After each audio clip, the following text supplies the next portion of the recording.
नमस्कार. आमच्या न्यूज चॅनलवर तुमचं सगळ्यांचं पुन्हा एकदा मनापासून सहर्ष स्वागत. आताच्या क्षणाची सर्वात मोठी बातमी.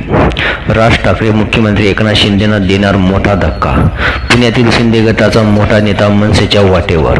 तर या संदर्भातली मोठी आणि सविस्तर बातमी पाहण्या अगोदर आमच्या चॅनलला सबस्क्राईब करा आणि बेल आयकॉनला प्रेस करा.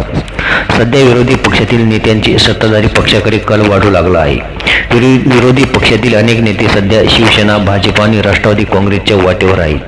कालच काँग्रेसचे राज्यातील दिग्गज नेते अशोक चव्हाण यांनी भाजपमध्ये प्रवेश केला. त्याआधी बाबा सिद्दीकी यांनी राष्ट्रवादी काँग्रेसमध्ये प्रवेश केला. तर या दोघांच्या आधी मिलिंद देवरा यांनी शिवसेना शिंदे गटात प्रवेश केला. हे तिन्ही नेते विरोधी पक्षात असलेल्या काँग्रेसचे सदस्य होते. विरोधी पक्षातून सत्ताधारी गटात येण्यासाठी चढावर सुरू असताना मात्र सत्ताधारी पक्षातला नेता विरोधी पक्षात जाऊ शकतो हे महत्त्वाचं आहे. महत्त्वाचं म्हणजे विधिमंडळ पालिका स्तरावर फार मोठी ताकद असलेला पक्षात नेता प्रवेश करू शकतो. हा बडा नेता पुणे जिल्ह्यातून येतो आहे. जुन्नरचे माजी आमदार शरद सोनवणे पुन्हा आपल्या स्वगृही प्रयत्नाची शक्यता आहे.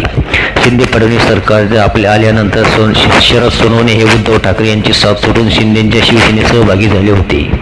शरद सोनवणे यांच्याकडे सध्या शिवसेनेच्या जिल्हाध्यक्षपदाची जबाबदारी आहे. पण ते शरद सोनवणे आता महाराष्ट्र नवनिर्माण सेनेत प्रवेश करू शकतात.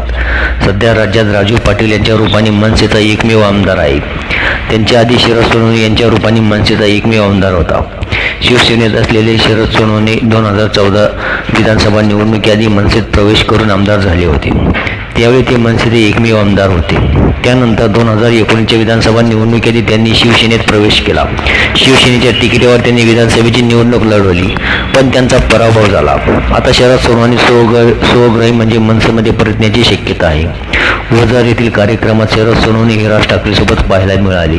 त्यामुळे ही शक्यता व्यक्त केली जात आहे. तर सध्या राजकारणात चाललेली चिखलफेक व सावळा गोंधळ याविषयी आपली काही प्रतिक्रिया असेल ती कमेंटमध्ये व्यक्त करा आणि बातमी आवडल्यास त्यात लाईक करा. आणि अशा चालू घडामोडीच्या आणि राजकीय घडामोडीच्या ताज्या आणि अपडेट बातम्या पाहण्याकरता चॅनलला सबस्क्राईब करा आणि बेल आयकॉनला प्रेस करा. धन्यवाद.